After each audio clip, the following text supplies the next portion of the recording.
Hey, what's up YouTube? My name's Jeffrey and I'm coming at you with a Command & Conquer Rivals video.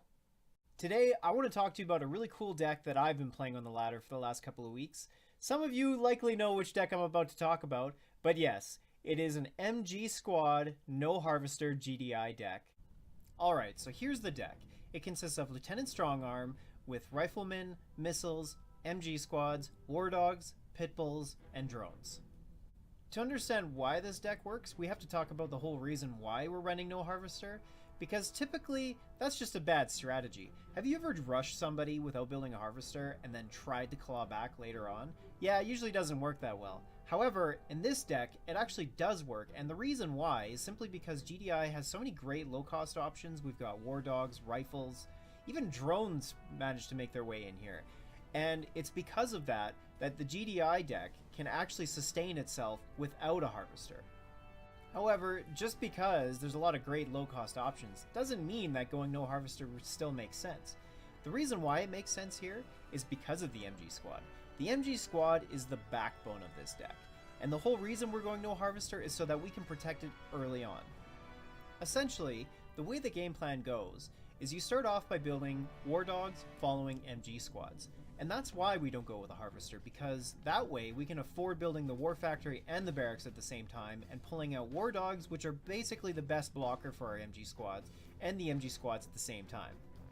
By doing this, we give MG Squads their best chance to get set up, and it's when they're set up where they provide a ton of value. If you haven't played with MG Squads before, you'll be surprised at just how much damage they can do. Not only do they take care of infantry, but light vehicles too, and if you get two of them set up, you can even chew through tanks. And this is where the main strength of the deck comes from. Granted, MG Squads can't shoot up, but most people don't open with air, and if that even became a thing, you could just change your opener to something else like missiles. But regardless, when you get those MG Squads set up, they pretty much deal with anything, and you're almost guaranteed to get the first missile if you protect it properly. However, as strong as the deck can be, it does have some glaring weaknesses. Number one is if you don't charge the missiles quickly enough and you try to contest a third missile, you're probably going to lose most of the time. This deck aims to finish games quickly, so you want to charge the pads as fast as you possibly can, and you do not want it to go to a third missile. The other weakness it has is obviously air. That's why Pit Bulls are in the deck. But at 40 Tiberium, you'll find that it's actually quite expensive and difficult to pull out. So you have to be really careful and think about when you're going to pull it out and save up enough Tiberium so you can. That way, if they throw a Venom or a Talon or even drones or something like that your way, you can deal with it.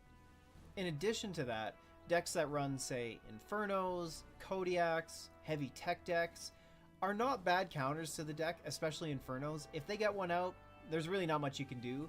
You could probably try to deal with one with a Pit Bull, but it's going to be pretty challenging.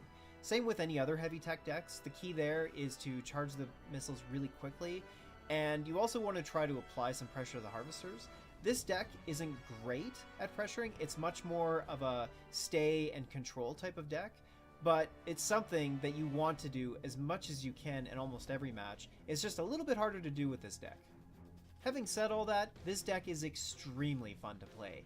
Because of the way it works, it's very micro heavy, meaning you have to really be careful with what you're doing, but if you pull it off right, it is a ton of fun. In addition to that, it doesn't run any of the standard meta cards like Predators or Shocks or anything like that. It even runs drones, which is kind of interesting. And so that's the reason why I recommend it, not because it's the best deck out there, but because it's something completely different and it is a lot of fun to play. And of course, what better way to show the way the deck works than through a match itself?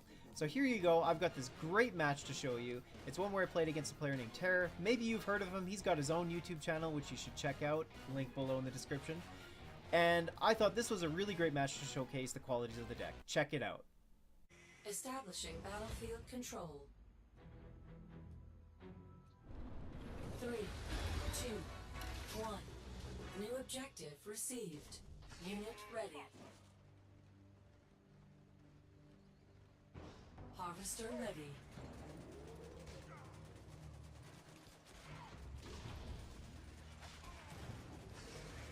Unit lost. Unit ready.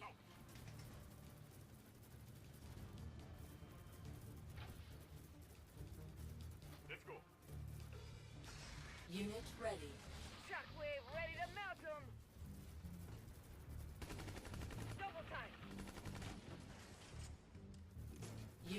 ready. Stick together.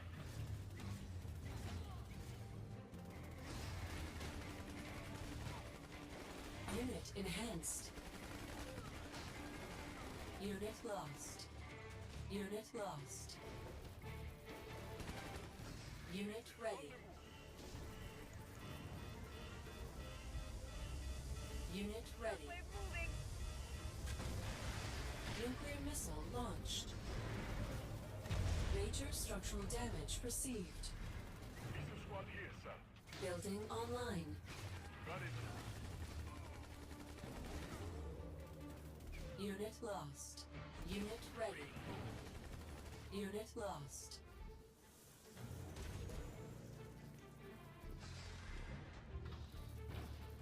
Unit ready.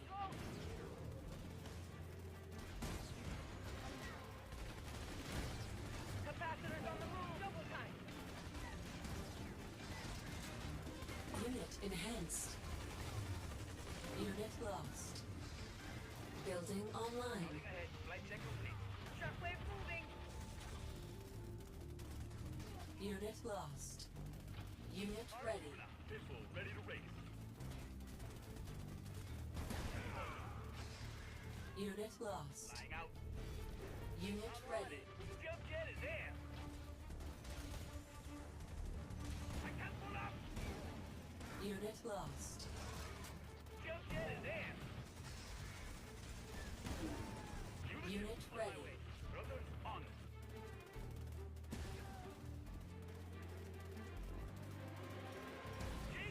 Unit lost. Unit ready. Missile looking for action. Scouting ahead. Unit lost. Unit lost. Moving up. Missile ready to race. Missile launched.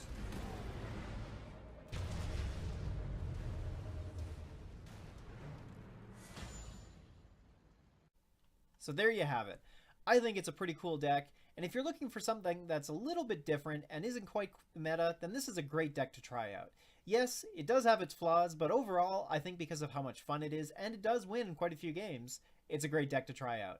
So if you do try it out, let me know what you think. Do you put drones in yours? Perhaps you'll put something else in, like rhinos or maybe jump jets. There's certainly a lot of different ways you could build this deck. Either way, I'd love to hear what you think, and if you want to see more content, definitely hit the subscribe button and hit that bell notification so you'll know when my videos go up. And that way it lets me know that you enjoyed the content and you want to see more. Until next time, we'll catch you later.